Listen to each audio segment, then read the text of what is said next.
सुरुवातीला एक मोठी बातमी। कर्जमाफीच्या मुद्द्यावर बच्चू कडूंनी काढलेल्या महाएल्गार मोर्चाचा आज तिसरा दिवस आहे। सरसकट कर्जमाफी, 7/12 कोरा करा, दिव्यांगांना न्याय द्या अशा 20 प्रमुख मागण्यांसाठी कडूंनी महाएल्गार मोर्चा काढलाय।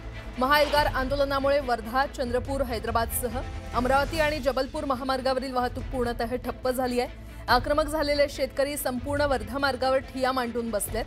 जामठा इथल्या कापूस संशोधन केंद्राच्या 30 एकर मैदानासह संपूर्ण वर्धा मार्गावर आंदोलक पसरल्याने नागपूरकडे येणारी सर्व वाहतूक ठप्प झाली आहे। संभाव्य परिस्थिती पाहता आंदोलक समृद्धी महामार्गावर पोहोचू नये यासाठी पोलिसांनी समृद्धीच्या आरंभ बिंदूकडे जाणारा मार्ग देखील पूर्णतः बंद केलाय।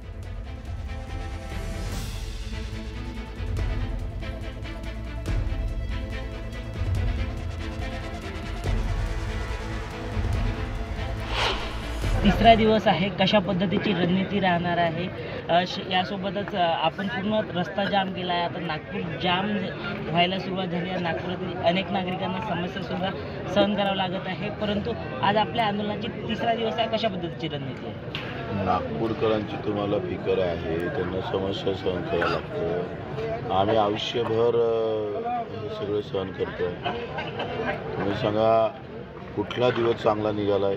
स्वातंत्र्य झाला तेव्हापासून, देश स्वतंत्र झाला तेव्हापासून 1 वर्ष सांगा का त्याला उत्पादन खर्चापेक्षा जास्त भाव भेटले म्हणून?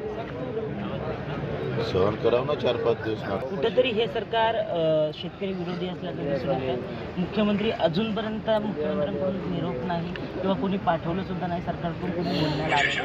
काय वाटतं? ते त्यांचं काही आम्हाला नवल वाटत नाही, कारण त्यांना शेतकरी वाऱ्यावरच सोडलेलं आहे। कुठेही बोलायचं, रेटून बोलायचं। 31,000 कोटीचं पॅकेज जाहीर केलं, 10,000 कोटी रस्त्यासाठी लावले, हे शेतकऱ्याच्या माथी लावून टाकले। 10,000 कोटी त्याच्यातले 31,000 मधले रस्त्यासाठी खर्च होतो, पायाभूत सुविधेसाठी, आणि शेतकऱ्याच्या माथी लावणं। किती हुशार मुख्यमंत्री आहे! म्हणजे हुशारी शेतकऱ्यासाठी तुमची ह्या अशा पद्धतीनं मलाही वाटत नव्हतं देवाभाऊ अशा पद्धतीनं वागत नाही।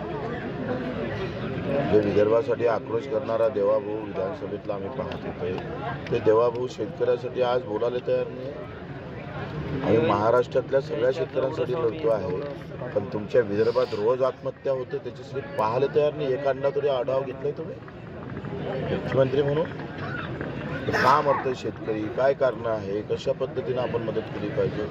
कधी झाली का मंत्रालयात एकतरी बैठक?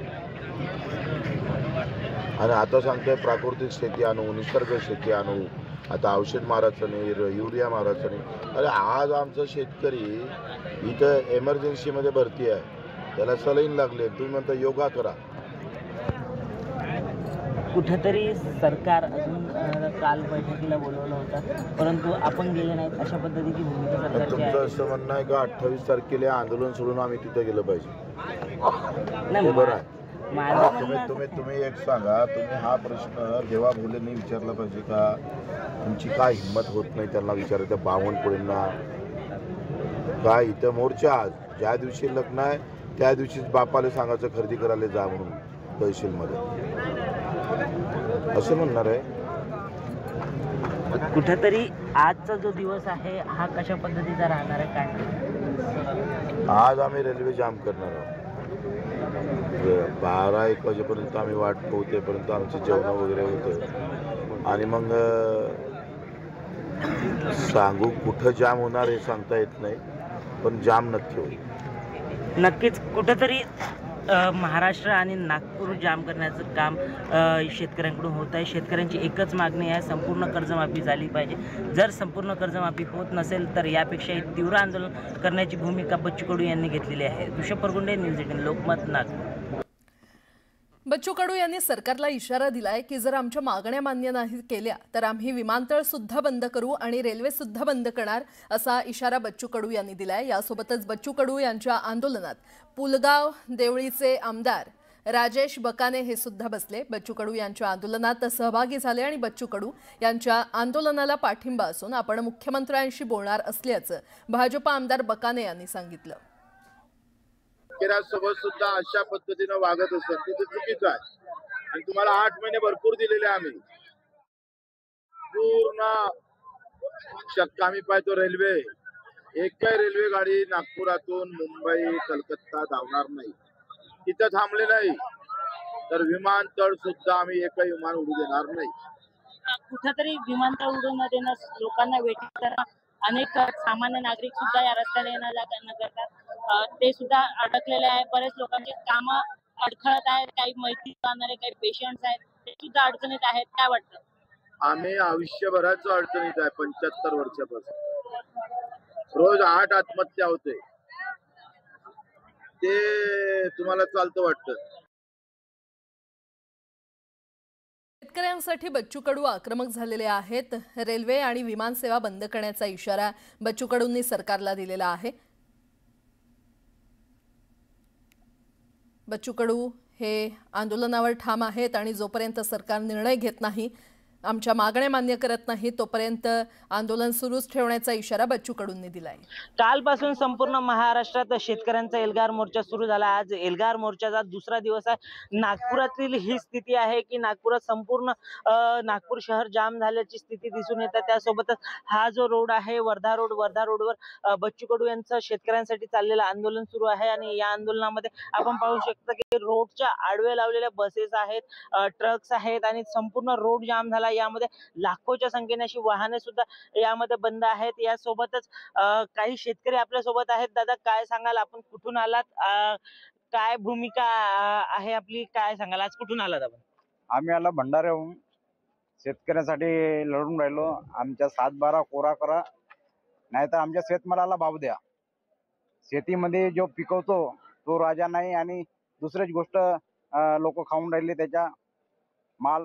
शेतकऱ्यांच्या 7-12 पूर्णपणे कोरा करा आणि शेतकऱ्यांना हमी भाव द्या.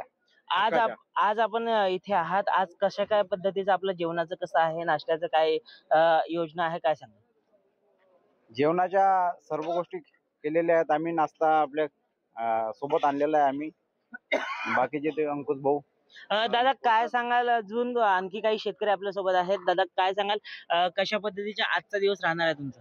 आज काल सांगितलं ना बच्चूंनी, आज रेल्वे रोखणार आहे. रेल्वे रोखणार आहेत. तुम्ही वैयक्तिक कशा पद्धतीचं आज राहणार आहे? आज इथे दिवस पूर्ण इथे थांबणार आहात, तर काही आपल्या स्वतःच्या वैयक्तिक गरजा असतात, त्या कशा पद्धतीच्या राहणार आहेत? आम्हाला आंदोलनाच्या वेळेला सूचना होत्या, सोबत टूथपेस्ट घेऊन या, कपडे घेऊन या. त्या आम्ही सगळे आणलेले आहे. या ठिकाणी खाण्याचं सुद्धा आम्ही सोबत आणलेलं आहे.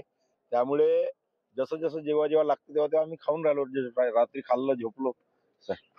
आपली सुविधा घेऊन हे सगळे शेतकरी आलेले आहेत. पुढच्या 4 दिवसाचं नियोजन घेऊन आम्ही आलो आहोत, अशा पद्धतीची भूमिका आहे. जोपर्यंत शेतकऱ्यांना एकतर मालाला भाव द्या, नाहीतर संपूर्ण कर्जमाफी करा, अशी मागणी शेतकरी करत आहेत. ऋषभ परकुंडे, न्यूज 18 लोकमत, नागपूर.